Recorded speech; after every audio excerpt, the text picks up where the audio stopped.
to sound too hyperbolic here, but one thing I've noticed about driving is that, like, as soon as you obtain your driver's license, you just become a little bit more racist. And the reason why I say you only become, like, a little bit more racist is because whenever somebody fucks up while you're driving and makes the experience harder for you, you don't hate them enough to want to call them a slur. Oh, no, that's awful, right? But, like, when you see that happen, like, the back part of your head starts telling you, you know what? Maybe Asian people can't drive. Like, we just become way more hateful. And the reason why that is because when people start driving, they'll realize that driving in and of itself is not hard. What makes driving hard is the fucking other people driving. Like, if you put me on the highway with no other cars around, I'd have a great time. Just watching all the scenery, listening to my music. It'd be a great, relaxing, peaceful time, but that's not reality. What reality is that there's gonna be people there that are gonna be brake checking you, there are gonna be people that are cutting you off, and there are gonna be people that are gonna be driving slow as fuck, and all of that is gonna make you realize, damn, I hate these motherfuckers. Like, as soon as anyone steps inside of a car, they become way more hateful. Like, my mom has that issue. Like, anytime she's driving, I swear to God, she starts fat shaming people. Like, there'll just be a car in front of us, just going really slow. My mom would just be like, this fucking fat cunt ate too many fucking Twinkies, and she's slowing the goddamn car down. Like, what the fuck? Like, calm down. You're scaring me. I almost pulled, like, the classic mom shit. Like, we don't say those words in this household. I almost pulled that shit on her, and so I realized, like,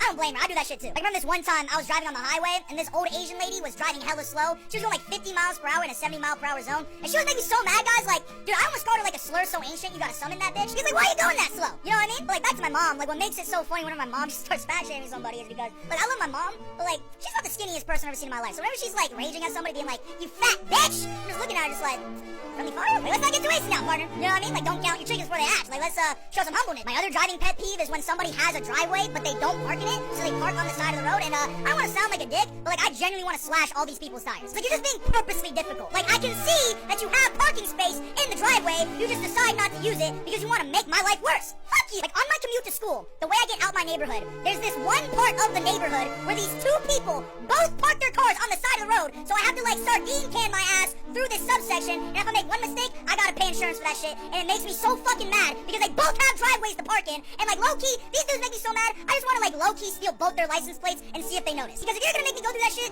you gotta find out where your license plates are. Park in your driveway, man. I don't care, man. I don't care if you got a fucking basketball hoop in there. Park your goddamn car in the driveway. It's called a driveway for a reason. What the fuck do you think a driveway is used for? Oh, basketball. Man, shut the fuck up. Like, you see how that happened? Like, as soon as I start thinking about driving, the principle of it, I just become a way meaner and nastier person. Don't worry, guys. A lot of you guys are like, oh my god, how could he be talking like that? Once you guys start driving, you will understand. So at the end of the day, does driving actually make you a bad person? Not really. But all I'm trying to say is that I've definitely flipped more people off while driving than I have when I've just flipped somebody off naturally when I wasn't driving. So, I mean, take that how you will. But anyways, guys, if you like this video, please join my Discord and subscribe to my YouTube channel. Link is in my bio. Hope you guys have a nice day, though. Bye.